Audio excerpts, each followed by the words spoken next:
आपको एक दिन का प्रधानमंत्री बनाया जाता, आपको अगर एक दिन का प्रधानमंत्री बनाया जाता तो आप क्या करते? आप मुझे अनिल कपूर टाइप का फील करा रहे हैं, एक दिन के लिए मुख्यमंत्री बने। देखिए मैं एक बात बोलूं, मुझे भी अगर प्रधानमंत्री बना दिया जाए ना एक दिन के लिए, तो मैं शायद मोदी जी से खराब परफॉर्मेंस करूं। मैं ये ईमानदारी से स्वीकार करता हूं। मुझे ये नहीं है कि मैं अपने आप को हीरो साबित करूं, लेकिन मेरा ये कहना है कि कोशिश तो कर सकते हैं ना उस जगह पे जा कर के। मसलन मोदी जी जब कहते हैं कि मैं गरीब का बेटा हूँ, मुझसे ज़्यादा कोई नहीं उनसे कनेक्ट कर सकता है, मैं बहुत कनेक्ट करता हूँ। लेकिन मैं ये सोचता हूँ कि अगर आप गरीब का बेटा हैं तो आप इस देश के पब्लिक फंडेड एजुकेशन सिस्टम को बर्बाद क्यों कर रहे हैं? मेरा सिंपल एक सवाल है। तो आप पब्लिक फंडेड एजुकेशन को बचाइए ना जहाँ गरीब का बच्चा पढ़ता है। आप पब्लिक फंडेड अस्पताल को बचाइए ना जहाँ गरीबों का इलाज होता है। आप सब लोग अभी देखिए नया मोटर व्हीकल एक्ट आया है, इतना फाइन भर रहे हैं, दीजिए फाइन। आपको लगता है कि देश की सेवा के लिए फाइन दे रहे हैं, दीजिए, लेकिन ये सवाल भी तो पूछिए कि अच्छी सड़क क्यों नहीं बन रही है। ये सवाल भी तो हो। मुझे अगर मौका मिले इस देश में शासन प्रशासन को चलाने का, तो मैं बार बार कहता हूँ कॉन्स्टिट्यूशन सर मैं फिर रेफर कर रहा हूँ, जो स्टेट डायरेक्टिव्स है ना उसको आप पढ़िए। क्या कहता है? कहता है कि एजुकेशन पे ध्यान दीजिए, शिक्षा से देश महान होता है, शिक्षा को ठीक करने का प्रयास करेंगे, स्वास्थ्य सिस्टम को ठीक करने का प्रयास करेंगे, अपनी जो इकोनॉमी है उसको अपने ट्रेडिशन, अपनी हिस्ट्री, अपने कल्चर के हिसाब से डेवलप करके यहाँ के लोगों के लिए नए रोजगार का सृजन करने का प्रयास करेंगे। और देश कोई भी भाषण देने से और छाती नपवाने से देश महान होता है कि देश जो है देश के लोगों के विकास से और देश के लोगों की उन्नति से देश महान होता है। हम ये करने का प्रयास करेंगे। चलिए, one more question and oh, there's a lady there. Let's get her in. Yeah.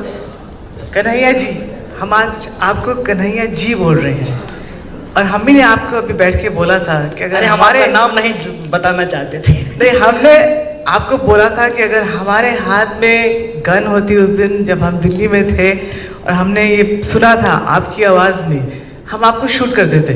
कोई नहीं, गोली आपको बोला था, गांधी बनते हैं। पर आज I am proud of you and I want to ask you one question. आपकी माँ ने क्या खा के आपको जन्मा था? That's a difficult question. Please sir, I'm very confused why you wanted to shoot him, but I'm not asking you that. That's a disturbing thing you said, but I don't want to go there, huh? But please, huh?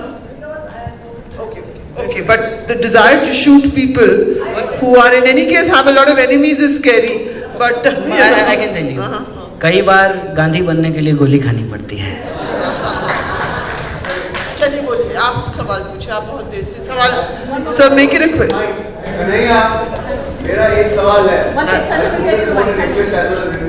Yes, आप गिरिराज से कैसे हारे? Because I wanted you to win and unfortunately I saw the results and I was shocked because Giriraj was a reluctant opponent right from the beginning. He was never confident against you and in spite of that, did you analyze? आपने अपना analysis किया है sir, किया है। How Giriraj managed इनको पता that sort of a margin which was unexpected and totally unusual.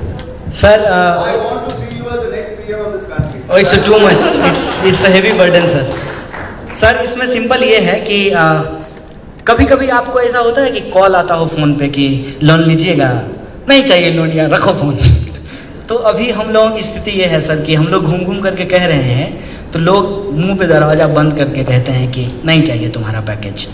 तो अभी जो सरकार पैकेज दे रही है और उनके जो मीडिया चैनल्स हैं उसको जिस खूबसूरत तरीके से लोगों के सामने रखा जाता है, उसका प्रचार देखे हैं। रेजर का जब प्रचार होता है उसमें क्या होता है कि जिलेट से ऐसे करके आप दाढ़ी बनाएंगे तो 3-4 सुंदर सी लड़की आगे पीछे चलने लगेगी, अच्छा लगता है। हाँ, अच्छा ऐड होता है। डीओ का प्रचार भी वैसे ही होता है। और जो है आती हैं हमारी आपके ज़माने की बहुत अच्छी एक्ट्रेस थी हेमा मालिनी, और कहती हैं कि कैंट देता है शुद्ध पानी। अब हेमा मालिनी कह रही हैं तो ठीक ही कह रही होंगी, क्योंकि वो हमको अच्छी लगती हैं, है? तो होता क्या है कि कई बार हमारा जो पैकेज है ना वो लोगों को पसंद नहीं है, उनको वो पैकेज नहीं चाहिए। और बेगूसराय के लोगों को भी हमारा पैकेज नहीं चाहिए। अभी हो सकता है कि लोगों का ध्यान हो कि मंदिर बनाया जाए, हिंदू धर्म की रक्षा की जाए, संस्कृति का रक्षा किया जाए, ये पैकेज लोगों को पसंद आ रहा हो। क्या ये is that true? Is that your assessment? Of course it is. I am not saying कि ऐसा नहीं है, ऐसा है। तो इसलिए लोगों को लगता है कि स्कूल बनाने का बात, अस्पताल बनाने का बात, सड़क बनाने का बात, अरे फॉरेस्ट को बचाने का बात, ये सब चीज लोगों को नहीं पसंद है।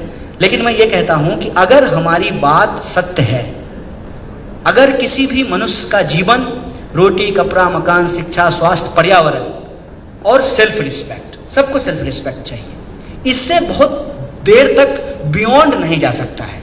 घूम फिर करके लोगों को इस पर आना पड़ेगा। तो जब तक लोग आएंगे घूम पर फिर करके, तब तक हमको इंतजार करना पड़ेगा। तब तक गिरिराज जी मंत्री हैं, इनकलाब जिंदाबाद।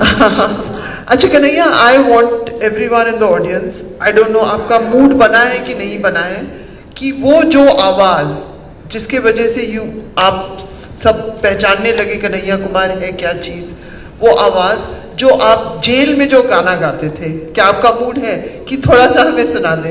ये शाम नहीं, it is important to understand the voice of protest, the voice of opportunity. Kanhaiya is also, he came from nowhere. He came from a campus, he came up the hard way, he became the president of a union, and then that voice, we all heard that voice. We can have disagreements with him. I would disagree with. I will respect your disagreement. I would. Let's But agree there to is an disagree. aspect of Kanhaiya which is the slogans that he so easily could come up with. I am trying to persuade him to sing the song he sang in jail every night. I don't know whether he'll agree. Let's wait and see. हाँ? ये आप लोगों के साथ क्या हो रहा है, हाँ? इस कॉन्स्पिरेसी को समझ लीजिए। सेशन की शुरुआत हुई है सुजात साहब से और खत्म होगा जो है एक जो है कर्कश आवाज से। तो ये this is like kind of bad dream. So I am not going to sing because I don't have confidence. He already sung good songs, beautiful songs. Protest वाला गाइए ना कन्हैया, प्रोटेस्ट की आवाज सुनाइए बस। ये प्रोटेस्ट नहीं है ना, लोग नहीं। अच्छा तो अंदाजा तो हो जाएगा। हर माहौल का एक मूड होता है। अच्छा, बस मुझे एक कविता बहुत पसंद है। हाँ, वो सुनाइए। और जेल के बारे में थोड़ी सी बात करके मैं वो कविता सुना करके मैं अपनी बात खत्म कर दूंगा। जेल के बारे में कुछ कुछ अच्छी चीज भी, तमाम बुरी चीज़ों के अलावे कुछ कुछ अच्छी चीज़ों के बारे में भी लोगों को जानना चाहिए। सबसे अच्छी चीज़ क्या है कि जेल में जाकर के आपको छोटी छोटी चीज़ों का महत्व पता चलेगा, जैसे नेल कटर का। क्योंकि हर वो छोटी चीज़ जिससे किसी इंसान की हत्या की जा सकती हो, उसको वो प्रतिबंधित होता है, वो प्रोहिबिटेड होता है, वो आपको इजीली आप उसको एक्सेस नहीं कर सकते हैं। कैंची का, जिससे आप अपने नाक का बाल काटते हैं, ये छोटी छोटी चीज़। तो मुझे एक चीज़ पता चला कि अगर आप जेल नहीं जाते तो जीवन में ना छोटी छोटी चीज़ों का महत्व आप नहीं समझ पाते हैं। जैसे फ़ोन है आप सबके हाथ में, लेकिन आपको पता है हम लोग आज सबसे कम कम्युनिकेशन करते हैं उनसे जिनसे हम मोहब्बत करते हैं। परिवार से, दोस्त से कम कम्युनिकेशन करते हैं।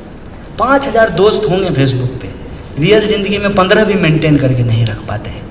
तो आपको कम्युनिकेशन का महत्व पता चलेगा। मन कर रहा है माँ से बात करने का, लेकिन बात करने का कोई उपाय नहीं है। वो छोटी छोटी चीज़ें पता चलती हैं।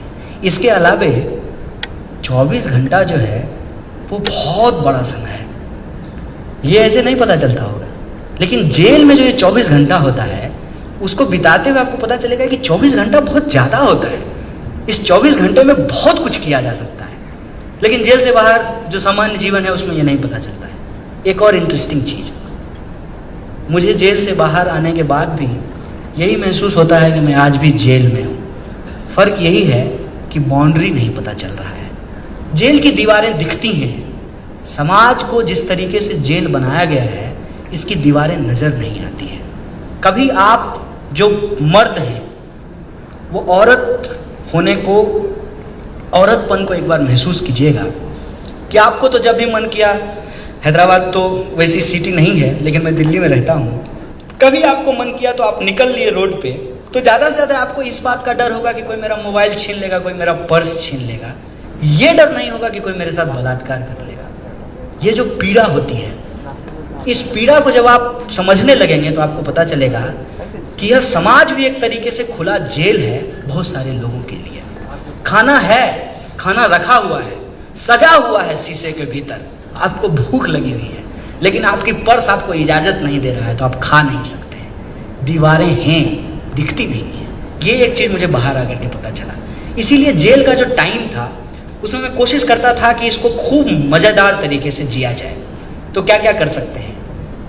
कभी पढ़ सकते हैं, लिख सकते हैं, गा सकते हैं। तो उस दौरान मैं एक कविता अक्सर गाता था। ये रचना यश मालवीय की रचना है, और यश मालवीय की ये रचना मैं अक्सर गुनगुनाता था। रचना कुछ इस तरह से है। तबे पैरों से उजाला आ रहा है, फिर कथाओं को खंगाला जा रहा है। अस्थगित है गति समय का रथ रुका है, कह रहा मन बहुत नाटक हो चुका है।